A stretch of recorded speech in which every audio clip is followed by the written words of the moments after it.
வணக்கம் நண்பர்களே, இது தமிழ் நண்பன் ஷார்ட்கட் சேனல். இப்போ நான் பார்க்க போகிறது Madras high court cut off mark ரிலேட்டடான நியூஸ் தான். ஜஸ்ட்டு வந்து இந்த தேர்வு எழுதி அதற்கான ஆன்சர் கீ அப்படின்றதும் கொடுத்துட்டாங்க. 2 நாட்கள்லேயே ஆன்சர் கீ அப்படின்றது வந்துருந்துச்சு. ஸோ இப்போ வந்து இதுக்கான கட் ஆஃப் மார்க் என்ன வரும் அப்படின்றது நம்ம முன்னாடியே வந்து வீடியோ போட்டிருந்தோம். அதில் வந்து ஒரு 30+ மார்க் வந்து இருந்தீங்க அப்படின்னா ஓரளவுக்கு வெயிட் பண்ணலாம், எதிர்பார்க்கலாம் அப்படின்ற மாதிரியான தகவல்கள் கொடுத்துருந்தோம்.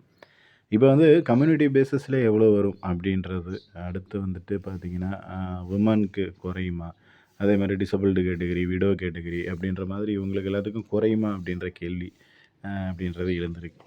ஸோ மேபி நீங்கள் வந்துட்டு ஜஸ்ட் இப்போ பிசி எம்பிசி கேட்டகிரியாக இருக்கீங்க அப்படின்னா உங்களுக்கு வந்துட்டு 35 மதிப்பெண்கள் தேவைப்படும்.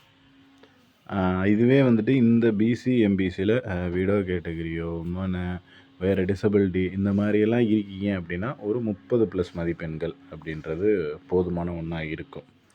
அல்லது நான் வந்து எஸ்சி, எஸ்சிஏ அண்டு எஸ்டி கேட்டகிரியில் வரேன் அப்படின்னா நீங்கள் வந்துட்டு நார்மலாக 30+ மதிப்பெண்கள் அப்படின்றது போதும். இதுலேயே வந்துட்டு டிஸ்ட்ரிபியூட் விடோ, டிசபிலிட்டி இந்த மாதிரி கேட்டகரியில் வர்றீங்க அப்படின்னா ஒரு 27+ மதிப்பெண்கள் அப்படின்றது வந்து போதுமான ஒன்றா இருக்கும். இது கம்யூனிட்டி ரேஞ்சஸில் கண்டிப்பாக 1-2 மார்க் வந்து ஒன்று கூடலாம், ஒன்று குறையலாம். அந்த மாதிரி வந்து வர்றதுக்கு வாய்ப்புகள் இருக்குது. மேபி வந்து டிசபிள்டு கேட்டகரிக்கெல்லாம் நிறைய சான்சஸ் அப்படின்றது இன்னும் ஒரு மார்க் 2 மார்க் குறையிறதுக்கான வாய்ப்புகள் தான் இருக்குது.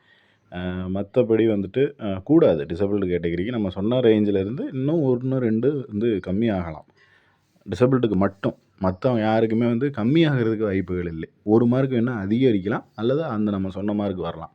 அதுக்கு தான் சான்சஸ் அப்படின்றது இருக்குது. ஸோ அதனால் இந்த ரேஞ்சில் கட் ஆஃப் மார்க் அப்படின்றது வரும். ஸோ ஆன்சர் கீயும் கொடுத்துட்டாங்க. அதில் இருக்கிறத செக் பண்ணிக்கோங்க. நீங்கள் எந்த அளவுக்கு ஆன்சர்ஸ் போட்டிங்க அப்படின்றத அதிலேயே நீங்கள் செக் பண்ணி பார்த்துக்கலாம்.